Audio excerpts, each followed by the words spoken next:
Congress party ಇತ್ತೀಚೆಗೆ ನಾವು ದಲಿತರು, ನಾವು ಹಿಂದುಳಿದವರು, ನಾವೆಲ್ಲ ಒಂದು ಅಂತಕ್ಕಂಥ ವಿಚಾರವನ್ನು ಹೇಳ್ತಾ ಇದೆ.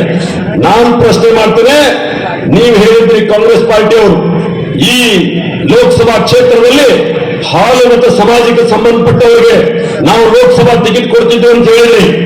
ಮೋಸ ಮಾಡಿದ್ರಿ. ಯಾಕೆ ಕೊಡ್ಲಿಲ್ಲ ಹಾಲು ಮತ್ತು ಸಮಾಜಕ್ಕೆ? 100 ವರ್ಷಗಳ ಇತಿಹಾಸ ಇರ್ತಕ್ಕಂಥ ಕಾಂಗ್ರೆಸ್ ಪಾರ್ಟಿ ಅವರ ಕಾರ್ಯಕರ್ತರಿಗೂ ಕೂಡ ಮೋಸ ಮಾಡಿದೆ. ಒಬ್ಬರೇ ಒಬ್ಬ ಕಾರ್ಯಕರ್ತರನ್ನು ಬೆಳೆಸಲಿಲ್ಲ, ಲೋಕಸಭೆಗೆ ಟಿಕೆಟ್ ಕೊಡುವಂತ ವ್ಯಕ್ತಿತ್ವವನ್ನು ನಿರ್ಮಾಣ ಮಾಡಲಿಲ್ಲ. ಯಾರು ಈ ಜಿಲ್ಲೆಯ ಮಂತ್ರಿಗಳಾರ, ಮಂತ್ರಿಯ ಮಕ್ಕಳಿಗೆ ಟಿಕೆಟ್ ಕೊಟ್ಕೊಂಡು ಇದೇ ಅಭ್ಯರ್ಥಿ ಅಂತ ಹೇಳ್ತಾರೆ.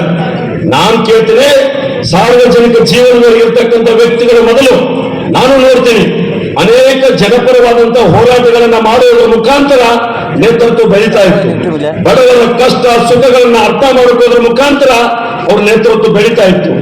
ಇವತ್ತು ಈ ಅಭ್ಯರ್ಥಿ, ಕಾಂಗ್ರೆಸ್ ಅಭ್ಯರ್ಥಿಯ ಒಂದೇನು, ನಾನು ಮಂತ್ರಿಯ ಮಗಳ ಅನ್ನೋದು ಬಿಟ್ರೆ ಬೇರೆ ಯಾವುದೋ ಅರ್ಹತೆ ಇಲ್ಲ ಅಂತ ಅನಿಸ್ತದೆ ನನಗೆ.